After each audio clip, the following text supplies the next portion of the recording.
Welcome to Native Talk Arizona, Native Health's Native American Cultural Affairs program, presented by Native Health and KRDP 90.7 FM. I'm Susan Levy, and in the studio with us today is Denella Belin, Chef Nella. She's the owner of Nella's Innovative Kreations, LLC, and Denella is Navajo from Tuba City, and she's a classically trained culinarian with over 15 years experience and expertise. Denella, it is so great to have you back. I've known you for a long time, and I just love you, and I love your stuff, and I think your cooking is phenomenal. So welcome back. Thank you for having me. It's great to be back here, and I appreciate all the support. Thank you. You've done so much. I know. So, thank you. Before we get into what you've been doing since we've seen you last time, let's talk about, tell us a little bit about yourself, your journey, your background, all of that. Gosh, well, I am Kia'ani and born for the Deer Spring clan, and I'm also representing the Rock Gap people. I originally come from Hala Mesa, which is about 50 miles east of Tuba City. And I own Nella's Innovative Kreations, and honestly, the goal here is just to showcase indigenous ingredients in a unique way. We are coming from a very rich culture. We are representing ourselves, and we have access to very much beautiful food that is nutritious to our body, and it does the best it can to ourselves and our community. So my job here is with the community is just to enjoy cooking and represent that food the best way I can. All right, so I'm going to back up. And then I know you used to be, so I know you're classically trained, correct? I am. I graduated from Le Cordon Bleu back in 2007. And I honestly... Time's flying by. Yeah, it did. I honestly didn't have a plan. I was an entry-level server at Little America, and I just really observed the kitchen. And there's one particular person that kept coming into the kitchen, and she just had this way of doing whatever she wanted to do in the kitchen, and nobody couldn't say nothing to her. So I guess how she represented herself then, and I was really inspired. I didn't know what she did, and so I eventually kind of followed her around to figure out what she does. And when I found that she works for fine dining, and just to see the art she's put out on plate, just to see the energy she can do to feed a very upscale restaurant. And at that time, it was just really interesting, and I was just inspired by her. So, of course, she went to Le Cordon Bleu. So coming from the reservation, living in Flagstaff for a few years, coming completely off the reservation, I didn't know much of like where I wanted to be, what I wanted to do. So seeing her and being inspired by her, I looked up to school and I went.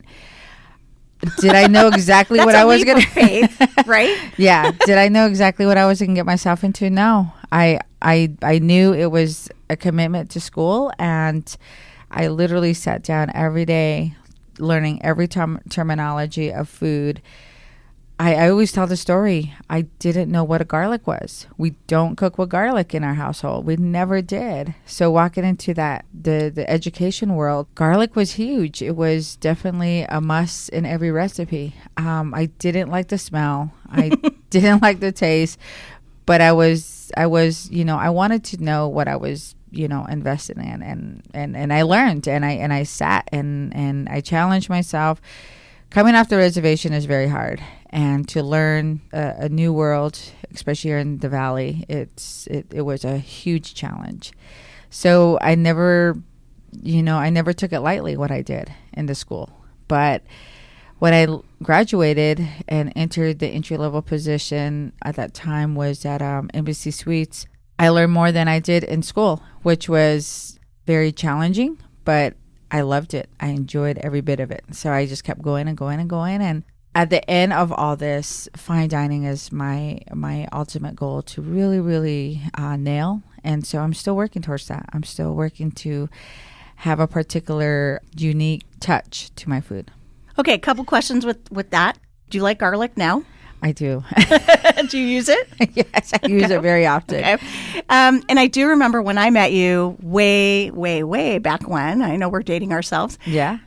You were working at one of the Valley casinos, correct? In the Yes. kitchen. Yes. And I know you really enjoyed that and then made the leap kind of to jump out on your own. I don't know how many years it's been now.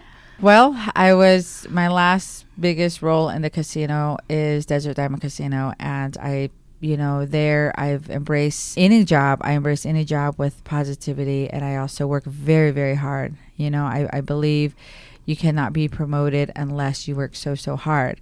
And so I had that intention for many years. And it is this casino that gave me an opportunity to showcase my leadership, and then to give me an opportunity to be to fit the roles of a sous chef, which I love the job. I love the work. I honestly just was open to a whole new perspective of entrepreneurship, and that was with the ASU Global Management Dreamcatcher program. Yep. And I remember you graduated from that. Yeah. And I took a whole week just to embrace myself and just to embrace new ideas. And I honestly thought it was just a moment for me to learn something different. But there's something that came out of that, and it stuck for a couple months. And my wheels in my brain started moving and said, "Hey, Nella, it's not a bad idea. Maybe you can, do this, do that." And it wouldn't go away. So it's been officially a little bit over a year, last year in March, that I took. So like a year and a half. A year and a half. Almost yeah. 2 years. Okay. I'm actually reaching my 2-year mark. I took a jump and I opened a catering business. I told myself, okay, what is it going to be called? So me and my husband were going back and forth with names, and I don't know. I'm going to be a big person here. I'm just going to call it Nella's. I want everybody to know it's me. I want everybody to know it's the food that I'm creating. So we did Nella's Innovative Kreations. And I use innovative because honestly, the unique dishes I'm creating are all very much interesting. I think I'm creating something very unique when it comes to recipes and when it comes to showcasing my food a certain way. So since then, I've operated Nella's Innovative Kreations.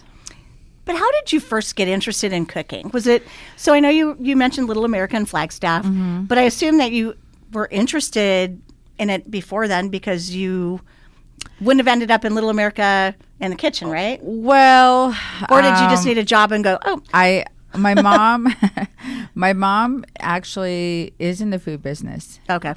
She raised her family with selling burritos, tamales. I was that little girl running around in the Indian hospital in Tuba City with a small little ice chest and selling those, the burritos for $1. And so I've been around food. She's served up Navajo tacos, roast mutton, stews to many of her community at the local flea market and the jewelry vendors up towards Grand Canyon. So I've always been around food. I never did learn how to cook though.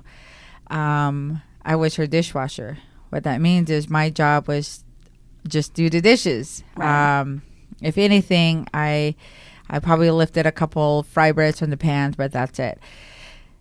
I didn't know how to cook at the age of 24, unfortunately. But look at you now. I know. You went to Le Cordon Bleu. I mean, like that's it's crazy. Yes, I went because I was inspired by this one person on the food that she was showcasing on a plate. I went for that. I didn't do any thinking about like, oh, I'm going to learn how to cook this. I'm going to learn how to cook that. I went because of that. Now, when I was going to school, I had to pay a certain amount of money to stay in school. I was a single parent with 2 kiddos, and I relied on my mom to pay for that. And when I call her, hey, Mom, can you help me with my school fees? And she would get upset with me. I don't understand how I'm paying this school to teach you how to cook when I can teach you how to cook. But it was a different kind of cooking that she Right. didn't understand. So Well, it's a funny thing because now when she sees my work and she sees what I do, she's just like, wow. It's a proud moment for her. So I do give credit for my mom to really showcase the strength in the kitchen, but also to showcase the love for food, and then to showcase the energy to make sure that the food you give to every individual, you put everything into it. So that's what I take out of that. but there's nothing like mom's cooking, right? No. And family cooking. But I'm sure no. you learn different things like garlic and everything else. I know I often think about cooking school and would love to go, but then like you have to do all those things that you don't want to do. Yeah. I mean, they make you learn all kinds of things, right? They do, but I adapted so well. That's a crazy thing, So that's your thing. because I was around what my mom showcased, but I also knew the energy it needed, and so I really adapted well. All right, so let's talk a little bit. I know that you're very, very well known in town and around the state and now around the country, because I do follow you and watch what you're up to, that you're incorporating indigenous foods. So Yeah. I know you mentioned about your mom, but how did you get interested in using indigenous foods? And was that from your mom or something that you picked up along the way? So tell us a little bit about that. I kind of picked it up along the way when it comes to the culinary world. I am familiar with my own cultural food. I am familiar with what we see normally in our home. It's here maybe about 6 years ago. You guys had the indigenous garden. Yeah. The Native Health Garden. Yep. And The traditional garden, it's still here. Yep. It is then. I really embraced that moment, and I also had an opportunity to share my culinary ideas. But I also learned that there's different community that needed help in understanding how to incorporate blue corn into a modern recipe, how to incorporate squash into something that is more fun to eat than just squash itself. That's true. So during that time, I really wanted to be a part of that transition, and I didn't really know much about other indigenous chefs around the valley or in not a entirely lot. world. So I came across a flyer where Nephi Craig was looking for help in the kitchen for one of his projects, and I committed myself to being a part of that, and I was able to get in, and I was able to work alongside Nephi Craig and just really listen to what he's representing and listen to the food he's showcasing, and I was just at wow. I mean, I've learned so much within that small window, and I wanted to do more. So I actually told myself I have the same skill set. I do come from a background he's representing. I do have the same right way when it comes to talking about your own cultural food. So how can I be a part of that circle? How can I be a part of that growth in when it comes to being a chef inspired and representing your indigenous foodways, but also your community? So then I stepped back and I said, okay, let me revisit the ancestral foodways, and let me revisit the times when my grandparents dropped corn into the ground, and what it takes, the energy, the prayers, the focus to make sure that we actually grow good food. And so I had to do that, and to do that I had to and I did it with your garden, actually, and I did it with my kids. I think the experience, the reflection that I take every day at those times is just like, it's a very positive thing. So it makes me emotional because it's a huge step back.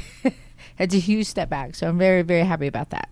So anyway, with that being said, that is the beginning of how I started. And I said, okay, I belong here. I can do this. So then I worked about 6 years. I was still in the food industry with the casino and stuff, but I would dabble a little bit. And of course, Native Health gave me many opportunities to showcase that side of me.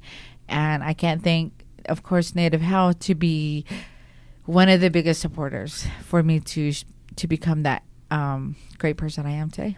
Oh, and look at you now. I mean, know. you were doing I just saw you're going to be doing, is it the Indigenous chef? Oh, what is that? The dinner with the, oh my gosh, with Jeffrey Lazos Ferns. Whatever that's called, the Indigenous chef for that? Indigenous Culinary Experience. Thank you. Yes. The Indigenous Culinary Experience is November 22nd and 23rd. There's a symposium going on, which is going to happen for the first time, and we're excited to see how that unfolds. And the Indigenous Culinary Experience consists of various Native chefs here in the Valley and surrounding areas. And we just have a huge opportunity just to really showcase our food in a unique way, but we also highlight our cultural ingredients. And so being selected as the lead chef for that event, and then I've done that. This will be my third event, and just being able to share that space with other chefs and experience their food and be inspired by their work is just it's just great. I mean, Indigenous Culinary Experience, that circle has taken us to New York in September. I saw that. We were able to share that same space, that same focus, that same food content that we're going to share in November, but we were able to give that to Condé Nast in New York. And that was just mind-blowing. I honestly, Susan, I did not think a year and a half into my business, I have these huge opportunities, but I think it becomes a part of how much you embrace what your work is all about. So I'm just really But you're amazing, excited. and your reputation and the work that you do so precedes you. Like, people talk about you and how amazing and what you create, and if you only knew. I mean, truly, like, Thank you. Amazing. Thank I you. mean, I've watched you grow, and it's just incredible. Thank you. So I'm going to ask you, it's sort of like asking your favorite child, but what's your favorite Indigenous ingredient? Honestly, it's tepary beans. Oh, really?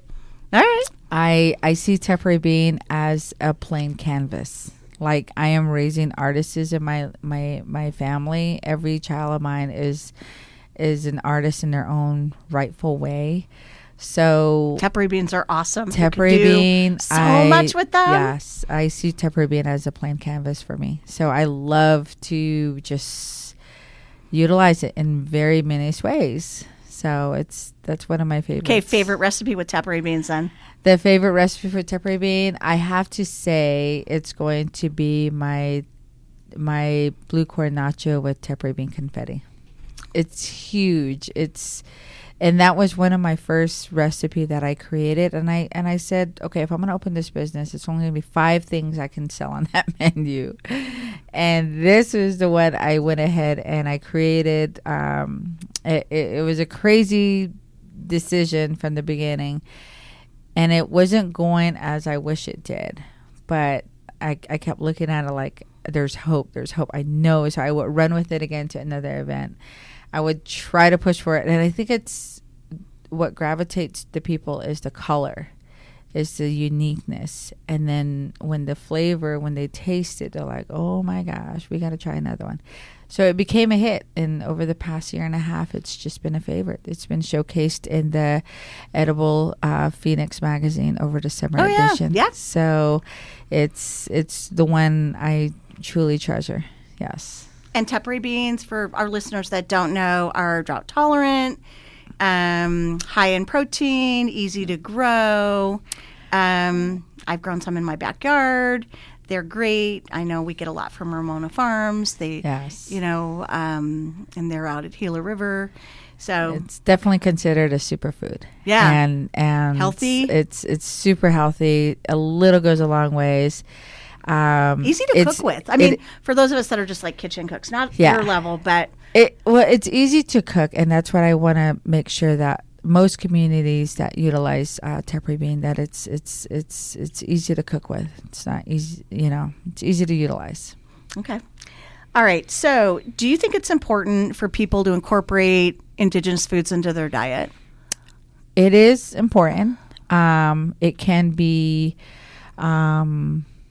And it can be intimidating, but if you know your cultural foods that you represent, then it's easier to grasp. Just, place it with your favorite food. Be adventurous, and blue corn parfait is huge. That's something I created too. And people don't see that combination until they actually do try it, and they're like, yeah, it's actually good. So be adventurous with the food access that you have. So how can people find Indigenous recipes? I mean, I know things being handed down generation to generation. Are there cookbooks? Are there, anything on Instagram or social media? I mean, how would you recommend if people are thinking, I want to learn about Indigenous cooking and ingredients and chefs? Well, there is plenty of social media outlets right now that have Native American Indigenous inspired recipes. There's actually a generous amount, but they're modernized, so it's probably easier to showcase. But there are other books out there that are more kind of hidden gems that have basic traditional recipes, like for blue corn mush or blue corn marble.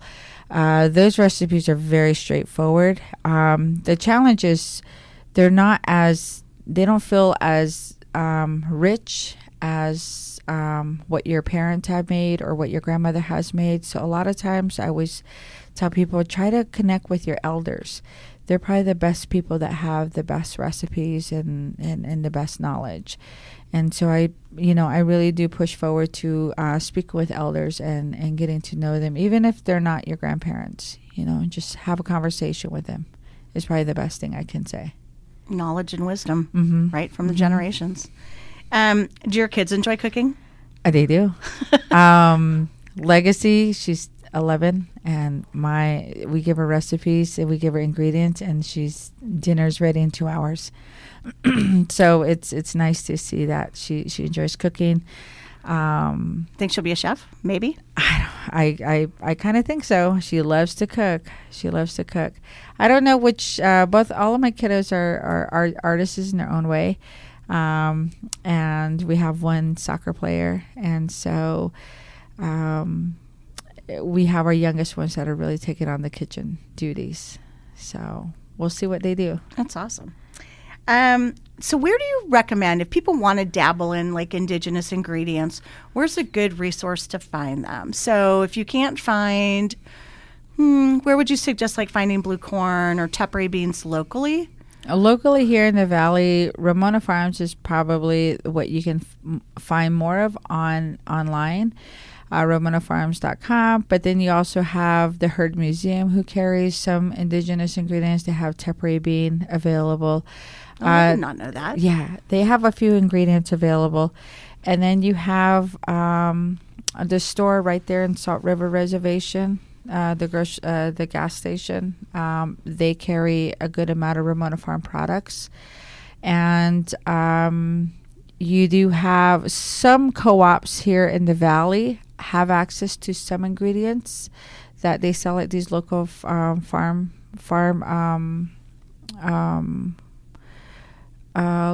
local farmers market here in the Valley. So, and then you have San Javier Co-op.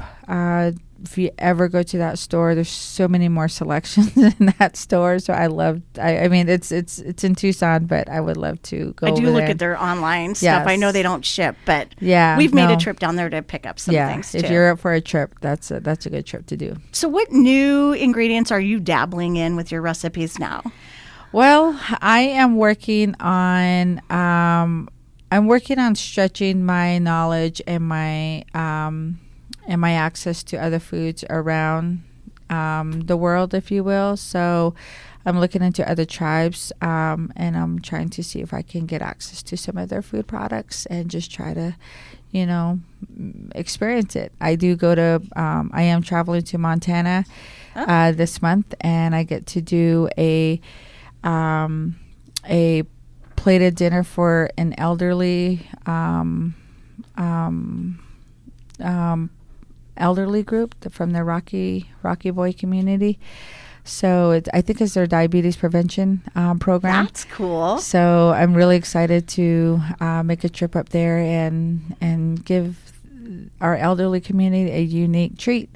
And that's something I always say. You don't have to take them to a very nice restaurant because our chefs are very much talented that we can provide the same experience. So what are you going to make? Oh, gosh. Are you going to bring things from like the Southwest or up north? Well, we're going to incorporate some stuff from here. I'm going to take some blue corn up there, some tapere bean, and then I'm also going to use some of their home ingredients. And we're going to work with a couple of their local meat purveyors there and provide something great. So I'm really excited. So that's in a couple weeks. Yeah. We'll continue our interview with Chef Denella Belin after this short break. Support for KRDP 90.7 FM comes in part from Native Health, with 2 locations in Phoenix, 4041 North Central Avenue, Building C near the corner of Central Avenue and Indian School Road, and at 2423 West Dunlap Avenue. Native Health is also located in Mesa at 777 West Southern Avenue, near the corner of Southern Avenue and Extension Road. Native Health provides primary medical, dental, behavioral health, WIC, and wellness services for the urban Native American community. For more information, call 602-279-5262 or visit our webpage at nativehealthphoenix.org.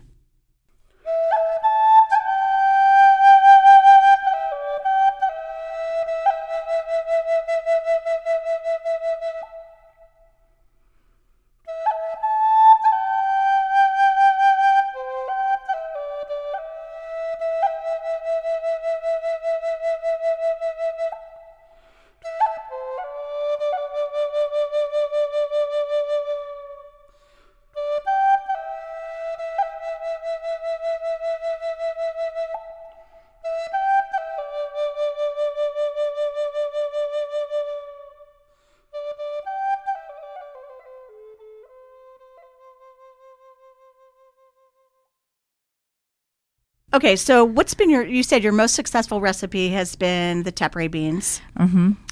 What's been a recipe that hasn't worked so well that you keep trying or? What is, you guys offered it it's the dry corn that you guys, the milled corn from Ramona Farms.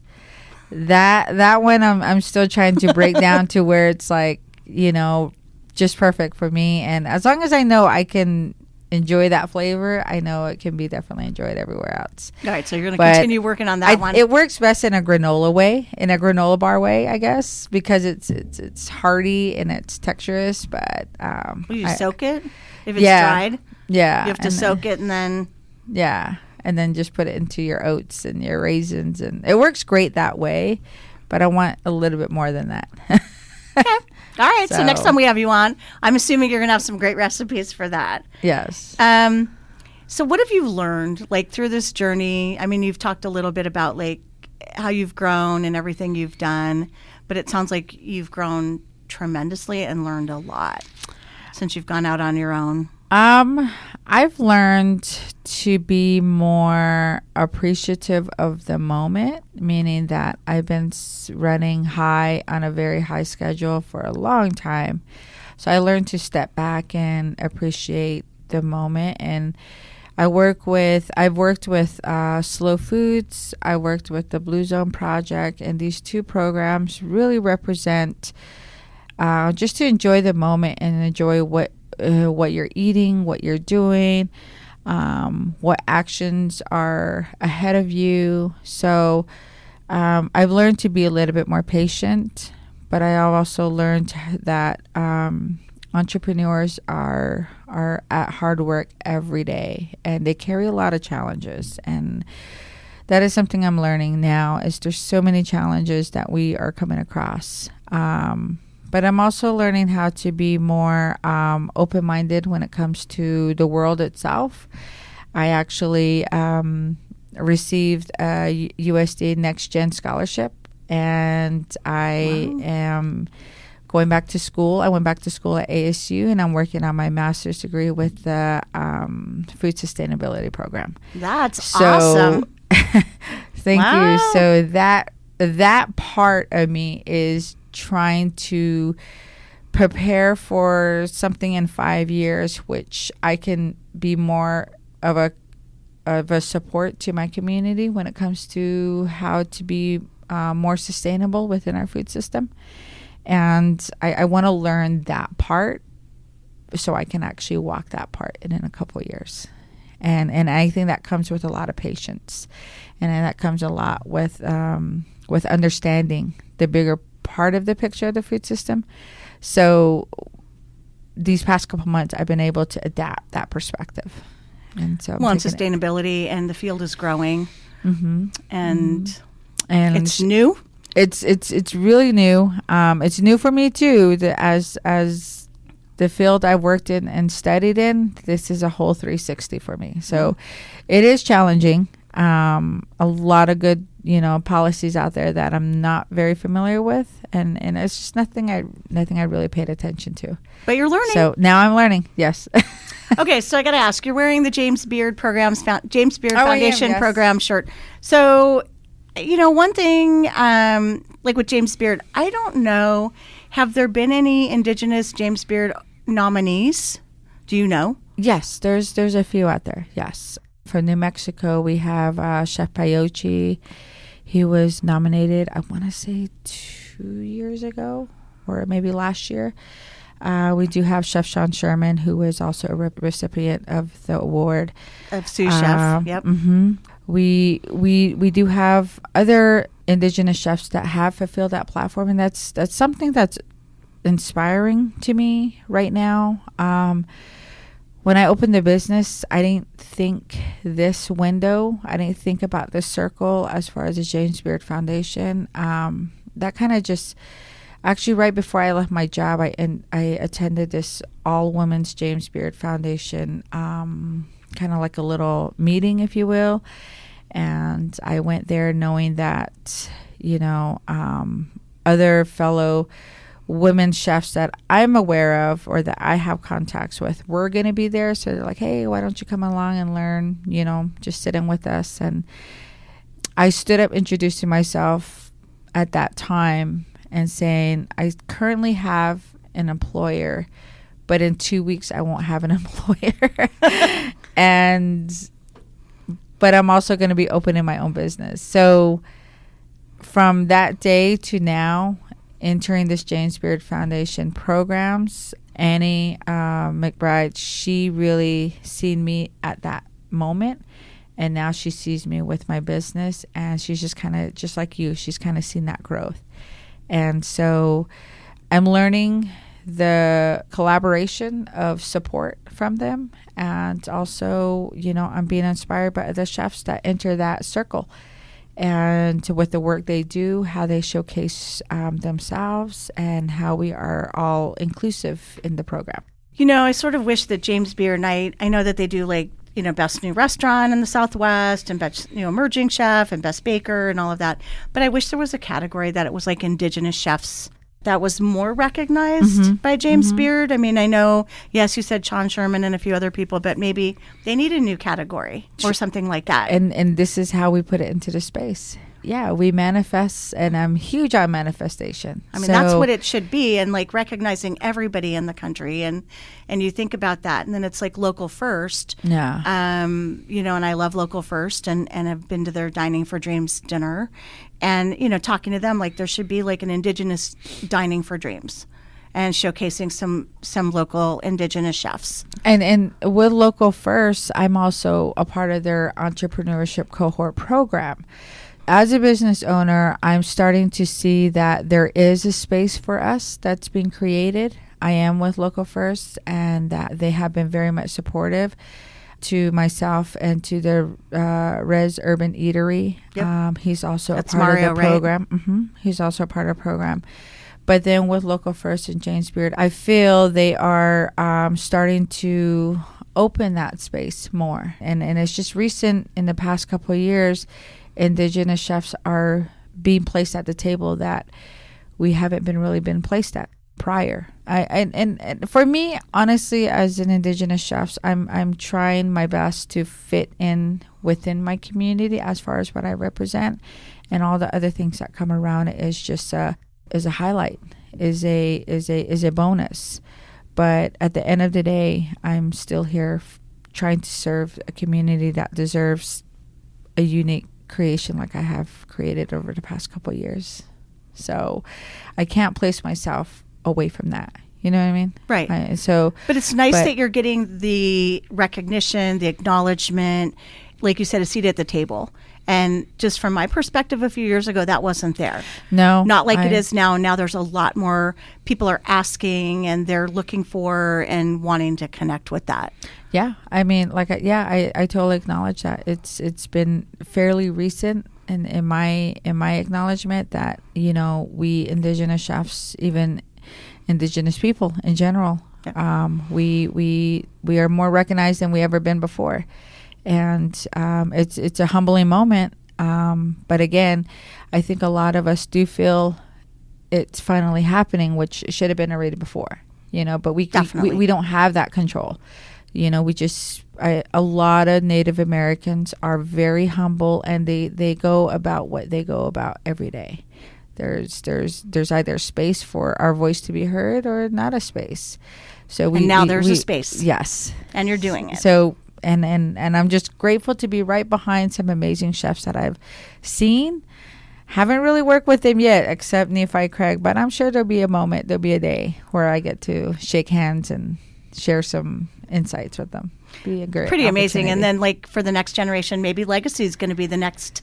Oh my gosh. Maybe you'll be a James Beard Award winner and maybe in the Indigenous space, and then Legacy will be right behind you and you'll have restaurants. So that sort of leads me, I know that you were doing some teaching, right? Yes. I think I saw that you were out at Salt River. Yes. I'm able to collaborate with Strong Heart and do a cooking class with them on behalf of the Salt River community. Oh, that's cool. What'd you make? Tempeh beans? Well, we created a 6-week cooking class, and each week was a different recipe. Okay, favorite one out there? And the favorite was probably the tempeh bean chili, which was with kale and peppers, and it's very colorful and very earthy, and that was the favorite with blue cornbread. So I don't think anybody shied away from that. So you said it was 6 weeks, and then with the Strong Hearts, that was focused on diabetes or cardiovascular? Yep. Cardiovascular. Yeah. And we wanted to choose food that really supports the heart. And so we wanted to educate the community as well on how to prepare a recipe that will overall support your heart and everything overall health. And they liked it? They did. Did they get to make it? And yes, it was a 2-hour cooking class. The group I had was amazing. Everybody dove in. Everybody shared their insight. The first week, nobody didn't really know each other. By week 6, everybody was like, just sharing contacts and camaraderie. Yeah. Like, how awesome is that? And that they bonded over your food. That's the beauty of what I do. I love, now I also do networking events, meaning that a business can come in with a group of individuals they work with in a broader perspective, and they don't know each other, but they all work together for one company. And then we all do this little cooking session, and then that first hour people are like, oh, okay, but by the 4th hour everybody's excited. They're all sharing their contacts, and they're all networking with each other, and it's just really cool. It's just really cool how that happens. So what do you have? What projects are you working on now? Right now, that you can talk about. I know you can't talk about a lot of stuff, but what can you talk about? Well, these next couple of weeks, I am being at Native American History Month. I am working with different nonprofit organizations. With Mayo Clinic, I am working with them to incorporate Indigenous foods into their group projects. That's awesome. I do, like I said, I do have this big project with Montana Healthcare Center. So, and, that takes a good majority of my time. I am working with the Indigenous Culinary Experience to be ready for their big event in November. So that kind of consumes my month of November. Yeah. Where do you want to be in 2 years, 5 years, having restaurants or a book? I've been working on different organizations within the valley to start thinking about capital. I would like to have a brick and mortar here in the valley. I think I truly believe my food belongs on plate. And for me to do that, I need a location. I need to start thinking about how to adventure off into that avenue of business. And so that's my biggest goal right now. Fine dining or fine. Because I know you said you love fine dining. I do love fine dining. Now, I think I can create a dish that meets that criteria. I think I can create a business that has that the ambience of fine dining. So, I a cookbook is always in the reach. It's always there. Of all the recipes I have piled up on my desk and tucked away, I probably already have a recipe a cookbook. I just haven't approached it. How cool would that be, though, to have a cookbook? Yeah. God, wouldn't that be awesome to have a cookbook and then to have somebody like Target pick it up for Native American Heritage Month and showcase you? I think that'd be a great opportunity. And have Tupperware beans that they could sell or somebody could sell. I mean, and do that. I'm more than capable, but I'm also a good person in that way to fit those jobs. So I know it's there. I know somebody will hear, and I know somebody will notice. It's just a matter of who walks up and says, hey, I have this idea. I'm all about collaborating. I'm all about new insights. I'm just excited to see where this business takes me next. I mean, brick and mortar would be awesome because there's not very many. You've got like Hope's Fry Bread. You have the new Fry Bread Lounge. Fry Bread Lounge, right, with the Native Art Market. There's not a lot in town. Yeah, and I'm actually working with the Fry Bread Lounge right now as well, and we are navigating their menu. My only job is just to elevate it a little bit more. I mean, we have a great chef that has really good knowledge in various indigenous ingredients, which we both piggyback off of our knowledge or of our skill sets. It's nice to have that space and have an opportunity for me to kind of see how it is to open your own property. So I'm excited to be able to be a part of their team and just do that as well. I looked at their menu. It's like an amazing menu. Yeah. I mean, I can definitely see where you're part of that. So that's pretty cool. Yeah. I mean, I know it's doing very well. I know Hope's is doing very well. Fry Bread House, but there's just not enough. There's not enough. It's definitely needed, and it's huge. And I get that response every time I'm at a pop-up or every time I'm doing an event. Where is your restaurant? Where is this? And I said, not yet. Soon you'll see where I'll be at. But you got to tell local first. Dining for Dreams. They need to do. I'm serious. They need to do an Indigenous dining series. They did one recently, and it was a huge turnout. So I totally agree, and we'll go ahead and make something happen. Okay, I want to jump back to a couple quick things. I know that you mentioned like traditional recipes. I know that sometimes it's sort of taboo, or maybe that's not the right word, but for sharing traditional recipes, is that frowned upon? So I know that you had mentioned like the marbles, the blue corn marbles. Is that more accepted now, not as accepted, or should that stay privately? I don't know if privately is the right word either, but with history and with families and generations, or do you think it's okay to share those things? When it comes to traditional recipes, and we as chefs come in knowing that we're actually sharing some of a recipe that has been kept within the family, but we also are aware that we have to showcase. It's a must to showcase respect. It's a must to showcase, to give credit where it's due, if you will, and know that these recipes do carry many stories, and they also carry many representation from where they're coming from. So there are some conversations that I have come across to where non-Native Americans would love to have access to a recipe or a food, and we have to be very careful of where that goes. For instance, Navajo tea. Navajo tea is a tea that can be considered in the world of the green tea And if we were to share that, with many non-Native American individuals, we would hope that they are conscious about where that food's coming from, but also, take it and enjoy and be humble of its purpose. But we also have entrepreneurs or other business owners who like to tap into the Native American food opportunities, and if you will, they grow their business, they invest, and they grow from that. So we want to make sure that if we're sharing those foods, we are also holding on to it in a way where it's not being exposed and for their benefit. Do you know? So not exploited and respectful, Mm-hmm. and not just for monetizing it. Yeah. So I know that you've done a lot of stuff in the last, and I know we kind of skipped this before, but I think, weren't you the chef for like the Phoenix Indian Center, Silver and Turquoise? I was. And that's fine dining, right?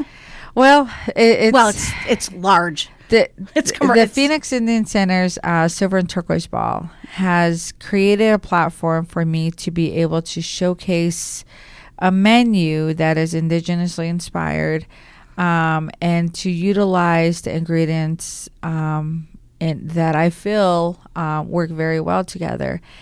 And I'm able to collaborate with the host of the event. In this case, last year was the Sheraton, and I was able to work with the chef there, and we were able to collaborate and come up with an idea on how to showcase the menu that I wrote for the event. So what was the menu this year? So the menu this year was with the Talking Stick Casino, and I've worked with those chefs prior, so it was really nice to kind of step back into that space and just share that experience with them. And one of the creative menus was a popcorn ball with a flourless cake, and that was our dessert. And I'm so proud of that creation, because we really, really brought back the popcorn favorites, if you will, the popcorn ball favorites. That's, if you're straight from the res, you know how to connect to that. That's awesome. Yeah, so that was a hit. I know that. The other one was our salad creation, which was a roasted pumpkin. And that connection goes back to my grandmother when she harvested her pumpkins from the fields, and being little ones, we were hungry, and she knew that, so she would put the pumpkins in the oven. I recall her opening the oven, putting the pumpkins in there, and then she puts a foil on the table, and the pumpkins are roasted, and then us kids would sit around the table, wait for her, and then she'll put the pumpkins on the table, and she sprinkles it with sugar or cinnamon or brown sugar. I think it was brown sugar she used, and she just tell us in Navajo, enjoy, yeah, and we would just sit there and enjoy the reflection of that pumpkin being sweet, and you just take it right off the rinds. And I wanted to really have that story seen, and so that was one of my creations for the Silver and Turquoise Ball, and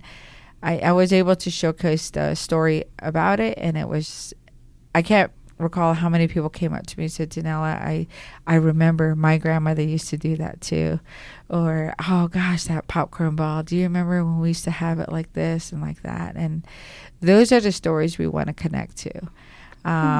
So that this year's Silver and Turquoise Ball was more meaningful than it was before, just because I really connected what a lot of us have felt when it came to that pumpkin being roasted and being shared on the reservation, and that popcorn ball that we have as a treat, and it just made things so perfect. Oh, yeah. So it was really, really nice to meet new relatives and friends and say, oh my God, Nella, I just love the popcorn ball, I just love the pumpkin. So it's a connection, and that's where. And that's what food does, right? Yeah. All right, so we're pretty much out of time, but how can people find you? Do you have a website or social media? I do. My website's at nellasinnovativecreations.com. Nella. Nellas, innovative, INNOTAV, Taive, sorry, and Kreations, Kreations. So that's website. That's a Nella's website. Nella's Innovative Creations. Nella's Innovative Creations.com. Okay. And then social media. Instagram is Nella's Creations. With a K. And with a K. Okay. Don't forget people with a K. All right. And then Facebook is also under Nella's Creations. Okay. And I am also on TikTok, and I'm also on LinkedIn. All right. And you are always open to, I know, possibilities, collaborations, Yes. and opportunities, as we said, manifesting out there. Yes. So if anybody's interested, brick and mortar, cookbooks, reach out to Denella. And I know we've used you at Native Health before, and you've been phenomenal. Everything is good, on time, on point. So I highly recommend you. Thank you. It's been great having you back on, and I can't wait till the next time and find out what you've been doing. So thanks for coming. Thank you. Thank you for having me.